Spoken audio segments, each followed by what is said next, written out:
Continuamos con la unidad 7, espacios vectoriales, que es el capítulo 8 del libro.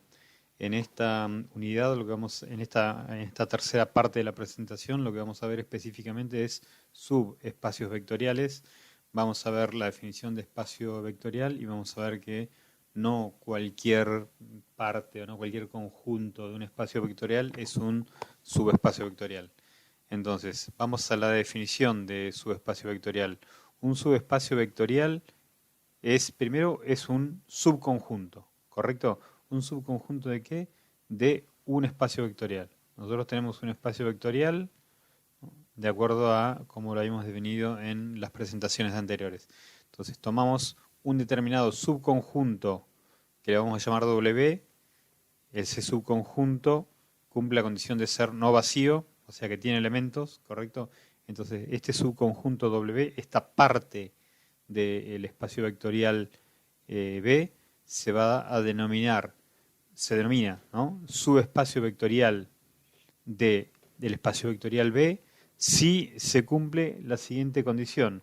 Nos dice que, la definición nos dice que la cuaterna W, la suma entre elementos del espacio vectorial, el producto por un escalar y el cuerpo escalar R, tienen que ser un espacio vectorial, ¿correcto?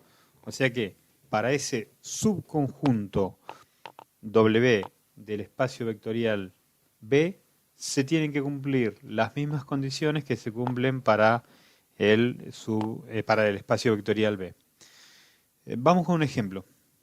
Tenemos en el libro el ejemplo 6, lo tienen acá en la página 438, y nos plantea la existencia de un subconjunto de R2, ¿correcto? Acá nos dice que el conjunto W pertenece a R2. ¿Qué quiere decir para nosotros? R2 va a ser el espacio vectorial, ¿correcto? R2 va a cumplir la función de B en nuestra definición. Y este W es un conjunto no vacío, ¿correcto? ¿Cuál es la definición de este subconjunto? Bueno, es el conjunto de los elementos W. Acá en realidad tendría que ir, esto sería vector, ¿correcto? De los vectores W, ahí está, vectores W que pertenecen a R2, que tienen la forma W1, W2, o sea, tienen dos componentes, ¿no? Tal que se cumple esta condición, tal que W1 es igual a 2W2. O sea, eso lo que nos está diciendo es que es una recta que pasa por el origen y tiene pendiente de un medio. Si lo vemos como en la forma de la ecuación explícita de la recta.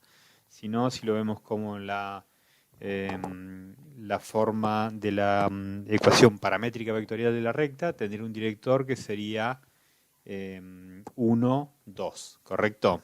Bien. ¿Qué queremos saber? Queremos saber si este conjunto es un subespacio vectorial. ¿Un subespacio vectorial de qué?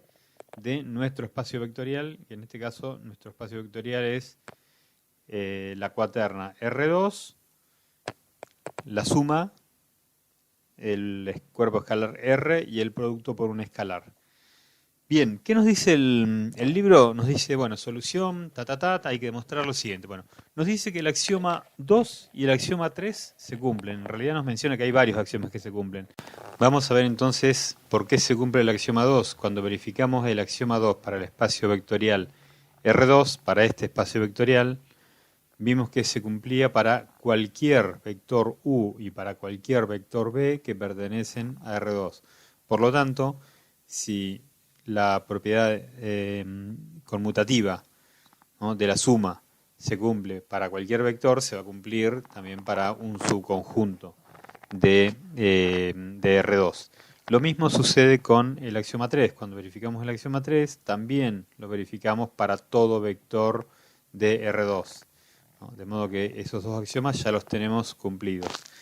Tenemos, siguiendo con este ejemplo 6, el axioma 7. El axioma 7 nos habla de la propiedad distributiva de un escalar por una suma de vectores. Cuando hacemos la propiedad, cuando verificamos el axioma 7 para R2, lo verificamos para cualquier valor alfa que pertenece a R y para cualquier par de vectores U y B que pertenecen a R2. Por lo tanto, si cumple para todos los vectores de R2, va a cumplir para un subconjunto. Y lo mismo sucede con el axioma 8 también, ¿no? Lo mismo sucede con el axioma 9 y lo mismo sucede con el axioma 10. O sea, estos axiomas se verifica que se cumplen porque cuando nosotros los verificamos para R2, verificamos justamente que se cumplen para todo escalar alfa y beta que pertenecen a nuestro cuerpo escalar R y para todos vectores U y B, perdón, acá R y para todo vector U y B que pertenecen a nuestro conjunto W. Vamos a probar los axiomas que no se verifican automáticamente para todos los vectores de nuestro espacio vectorial. Entonces vamos a empezar por verificar los axiomas 1 y 6. Acá tenemos graficado en la figura esta 7.8, perdón, 8.7, tenemos graficado nuestro espacio vectorial que sería R2, ¿no? Si ustedes recuerdan, en la tercera presentación que subí al servidor, en el tercer enlace a una presentación que subí, demostraba que el espacio R a la n con la suma, el cuerpo escalar R y el producto por un escalar era un espacio vectorial. Por lo tanto, en este caso R2 sería parte de esa demostración que yo hice en su momento. No verifiqué todos los axiomas, verifiqué 3 solamente de ellos, pero bueno, el resto están verificados en el libro. Entonces, tenemos que este es un espacio vectorial y en particular nuestro conjunto W, ¿no? Acá lo decía, acá lo pone, es el conjunto W de R2 tal que W1 es igual a 2W2. ¿Qué quiere decir? W1, ¿no? La componente W1 va a valer el doble que lo que corresponde a W2, o sea, eso nos va a definir una recta dependiente con vector director D igual a 1, 2 y con punto P sub 0, 0, 0. Entonces, vamos a demostrar ahora que si yo tengo un vector A que pertenece a W, ¿no? A, ¿no? De modo que sus componentes son 2, A2 y A2. Y un vector B, que también pertenece a W, se cumple que la suma de los dos vectores también pertenece a W. Retomando entonces, ¿qué queremos verificar? Queremos verificar que la suma de este vector A, que pertenece a W, más este vector B, que pertenece a W, también pertenece a W. ¿Está bien? Entonces, planteo la suma de A más B, ¿no? Defino los dos vectores, ¿no? Acá, ¿no? En este punto, donde yo al vector le pongo coordenadas 2, A2, A2, es el punto en el cual estoy diciendo que tomo un vector de R2, pero limito ese vector de R2 a la condición que me impone mi vector W, ¿correcto? Porque este vector no tiene componentes A1, A2, tiene componentes 2, A2, A2, ¿correcto? O sea, esta condición que se está cumpliendo acá es la condición que se definió en la definición del subconjunto de elementos W. Entonces, planteo la suma de los dos vectores. Sumo los dos vectores, ¿no? De acuerdo a la definición de suma de vectores que tenemos. ¿Qué hago acá? Agrupo las componentes en X y en Y, saco factor común, este 2 que tengo acá, lo saco como factor común, ¿no? Lo saco acá como factor común, y me queda que la suma de esos dos vectores A y B es un vector C, ¿no? Este vector C perdón, acá, acá plantea el vector C, ¿correcto? El vector C, que tiene componentes C1, C2, va a ser un vector también que va a tener la componente C sub 2 va a ser igual a A2 más B2. y la componente C sub 1 va a ser igual a 2 veces la componente C sub 2. O sea, es un vector que cumple la misma condición que cumplen los vectores A y los vectores B. Para cualquier valor A1, A2, B1 y B sub 2 que pertenecen a R. O sea, para cualquier vector del conjunto W, la suma de esos dos vectores también va a pertenecer a W. Entonces ahí verificamos el axioma 1. Habíamos dicho, el 1 lo verificamos recién, el 2 y el 3 los teníamos verificados, nos quedaría verificar el 4, que lo vamos a verificar después, pero ahora vamos con el 6, ¿correcto? Verificamos ahora entonces el axioma 6.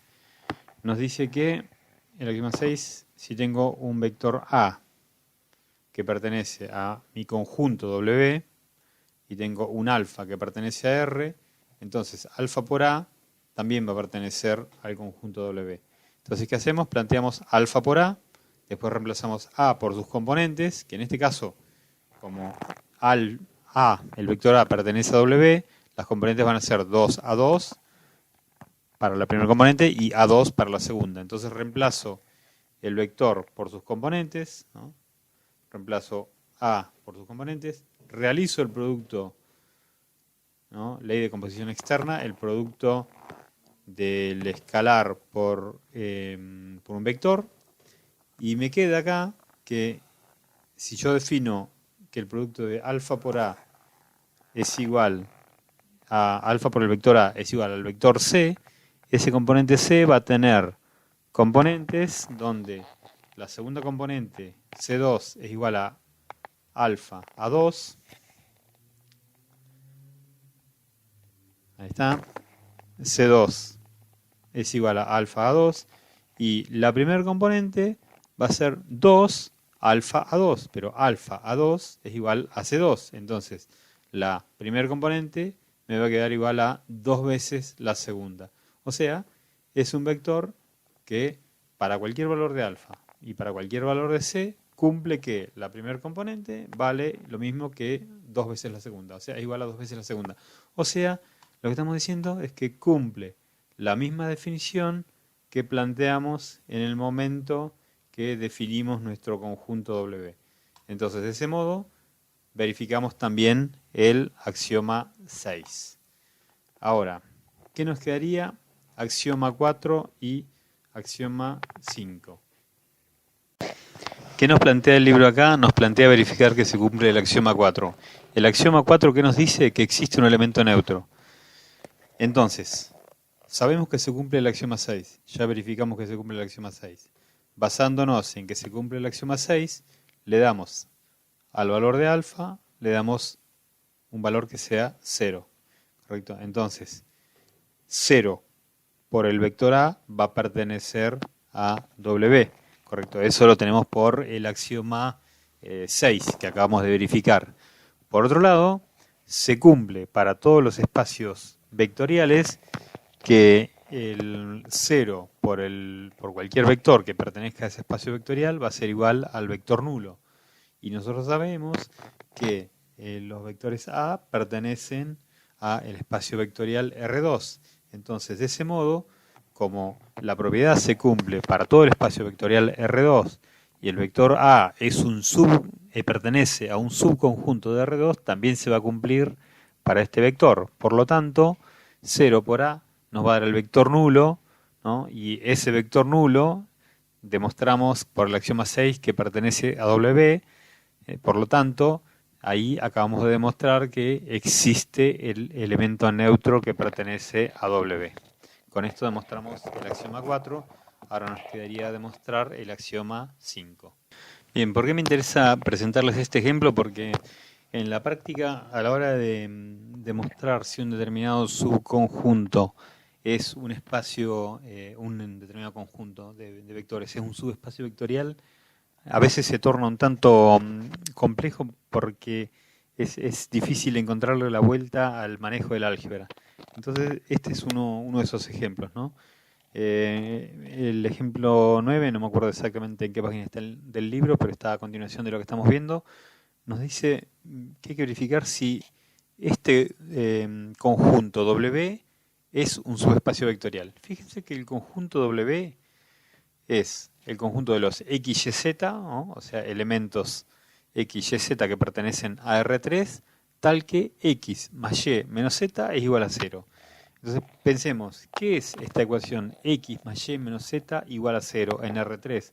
Bueno, esto no es ni más ni menos que la ecuación de un plano que pasa por el origen y tiene vector normal 1, 1, menos 1.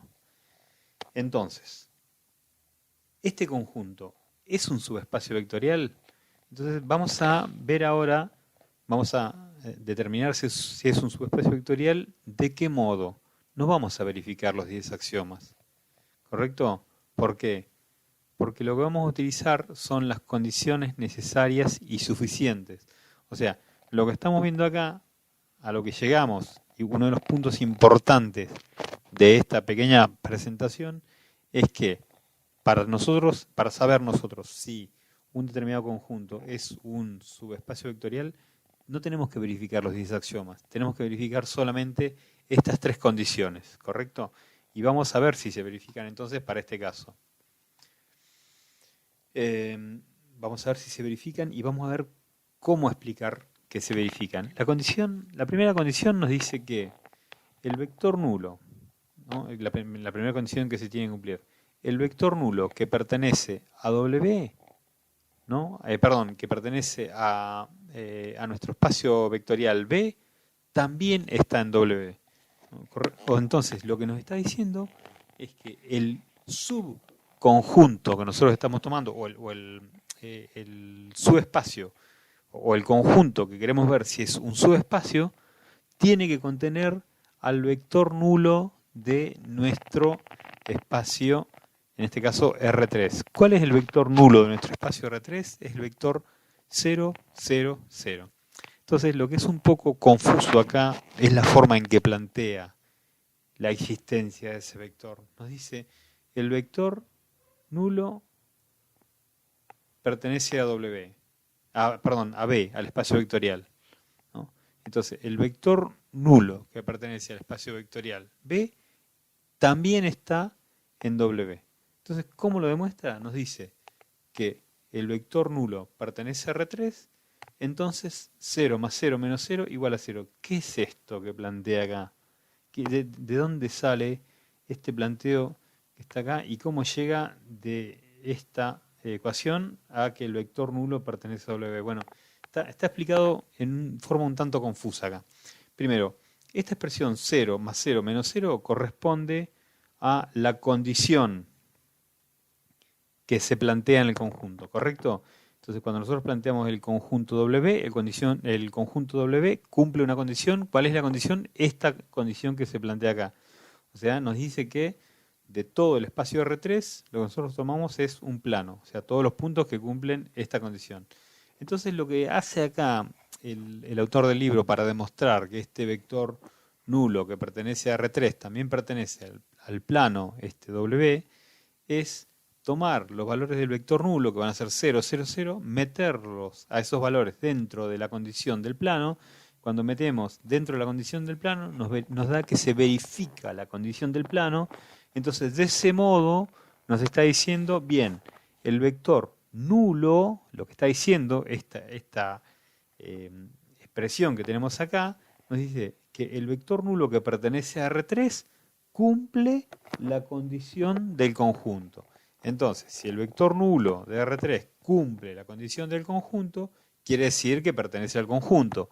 Entonces, de una forma un tanto rebuscada, a mi criterio, nos está diciendo que el vector nulo que pertenece al espacio vectorial R3 también pertenece al plano. Yo prefiero plantearlo de esta forma que está acá abajo. Esto lo escribí yo en un pequeño documento y lo planteé de otra forma. Es quizá un poco más largo, pero a mi criterio es un poco más claro. Acá les voy a presentar entonces la forma en la cual yo planteo y resuelvo la condición 1 para verificar si un conjunto determinado, el conjunto este W que tenemos acá en este caso es un espacio vectorial.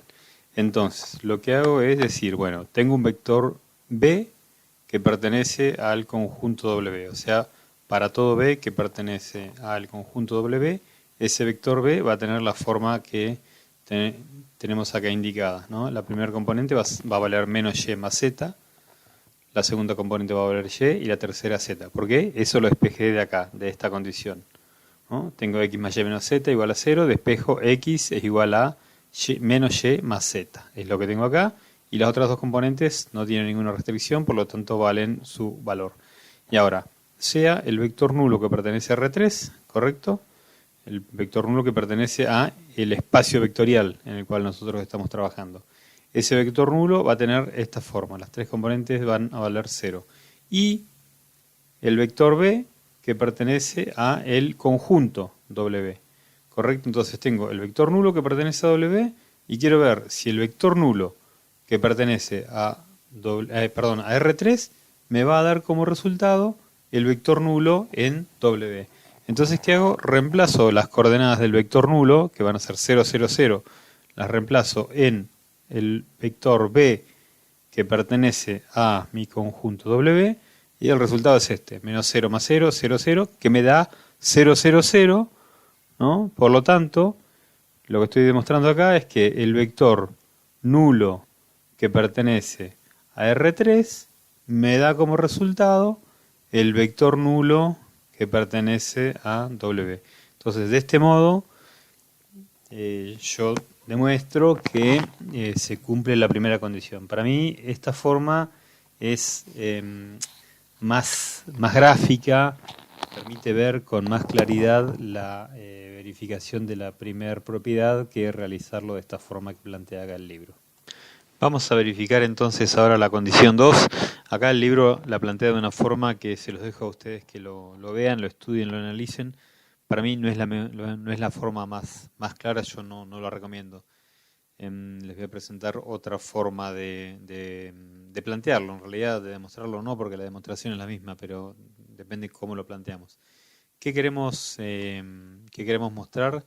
Queremos mostrar que un vector U que pertenece al conjunto W y un vector B que pertenecen a W, cuando yo los sumo me van a dar, ¿no? Acá lo dice, debemos probar que si U y B son vectores de W, entonces la suma también pertenece a W. ¿Cómo lo hacemos? Yo recomiendo hacer de esta forma. Tengo mi vector U que va a cumplir esta condición que tengo acá planteada, y el vector W que va a cumplir con esta condición que tengo acá planteada, que son las condiciones del conjunto, ¿no? Es lo mismo que había planteado antes, había despejado la variable X en función de Y y de Z. ¿Correcto? Entonces, solo que acá en los vectores U y B los escribí como vectores U sub 1, U sub 2, U sub 3, y el vector B, B sub 1, B sub 2, B sub 3. Entonces, planteo los dos vectores, ¿no? Realizo la operación, sumo, ¿no? Entonces, tengo mis vectores expresados y después realizo la suma.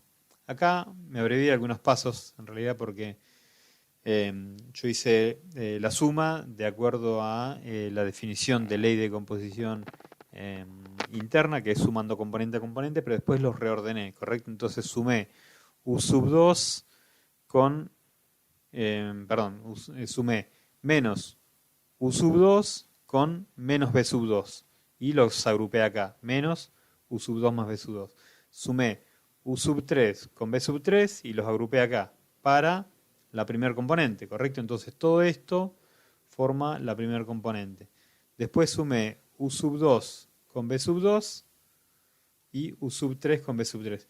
Resulta que cuando yo sumo todas estas componentes acá, veo que este vector que yo tengo acá cumple con la condición. Si yo a este vector le llamo W, por ejemplo, veo que el vector W cumple que la primer componente, ¿no? La primer componente es igual a menos la segunda más la tercera, ¿correcto? Esto sería menos la segunda más la tercera, que es la condición que se plantea acá en esta ecuación. Resuelto de esta forma es lo mismo, en algunos casos resulta más claro, en otros casos resulta no tan claro. Yo realmente prefiero que utilicen esta forma, que comparen al vector con un vector W y de esa forma lo resuelvan. En el caso de la tercera condición, comienza el desarrollo en la página 440 y termina en la 441. El desarrollo que está realizado en el libro también demuestra que se cumple la condición. No obstante, yo prefiero resolverlo de otra forma, digamos, de una forma similar a la que utilicé para resolver para verificar la propiedad 2. Planteo el vector U que pertenece a W, planteo alfa que pertenece a R, planteo alfa por U, después reemplazo U por sus componentes, con sus componentes teniendo en cuenta la condición que tenía acá, ¿no? O sea, las componentes que cumplen la condición, del mismo modo que lo hice en el caso del ejercicio 2, de la condición 2. Después desarrollo el producto por un escalar, o sea, desarrollo la operación de ley de composición externa, y una vez que termino de desarrollar, ahí verifico que la componente que me queda como resultado, o sea, el vector resultado, cumple la misma condición, esta que tenemos impuesta acá, ¿no? Cumple la condición de que x más y menos z es igual a 0, o bien cumple la condición de que la primera componente es igual a menos la segunda más la tercera, ¿no? Eso lo tengo que cumplir, que verificar, aplicando, utilizando la propiedad asociativa, sacando factor común alfa en la primera componente. Bien, entonces de este modo logro verificar que nuestro conjunto W es un espacio vectorial. Me quería detener un poco acá porque en este ejemplo, porque justamente la forma en que se plantean acá las resoluciones son un tanto confusas, y como la forma de plantear los ejercicios es un tanto confusa, en muchos casos hace parecer que el tema es mucho más complejo de lo que es en la práctica, y en el fondo no lo es, no es tan complejo. Finalmente tenemos planteado el ejemplo 10. En este caso se trata, si ustedes lo analizan, de una recta que tiene vector director 1, 1, 1 y pasa por el origen. Entre el ejemplo 10 y el ejemplo 11, los autores del libro dejan planteados algunos ejercicios para resolver, y entre otras cosas plantean demostrar que cualquier recta que pasa por el origen en R2 o en R3 es un espacio, un subespacio vectorial, y que si no pasa por el origen no es subespacio vectorial. Y del mismo modo plantea demostrar que cualquier plano en R3 que pase por el origen es subespacio vectorial, y si no pasa por el origen no es subespacio vectorial. Bien, esto es un poco para reforzar lo que les había querido presentar en este capítulo, y es que, bueno, aparte de la definición de subespacios vectoriales, cuando vayan a la práctica van a tener unos cuantos ejercicios en los cuales hay que demostrar que una recta que no pasa por el origen, por ejemplo, es un espacio vectorial, y bueno, ustedes cuando hacen la demostración no pueden demostrar que el vector nulo de R2, por ejemplo, o de R3 pertenece a la recta, porque efectivamente no pertenece. Entonces, como no cumple esa condición, no es un subespacio vectorial. Y esto está en línea con lo que les había puesto en alguna de las diapositivas anteriores, que eran las 3 condiciones necesarias y suficientes, ¿correcto? Necesarias, que quiere decir que si alguna de las 3 no se cumple, el conjunto no es subespacio vectorial. Y suficiente quiere decir que si las 3 condiciones se cumplen, el conjunto sí es subespacio vectorial. Bien, con esto terminaríamos esta parte de la presentación. Después continuaríamos en la siguiente con operaciones entre subespacios vectoriales.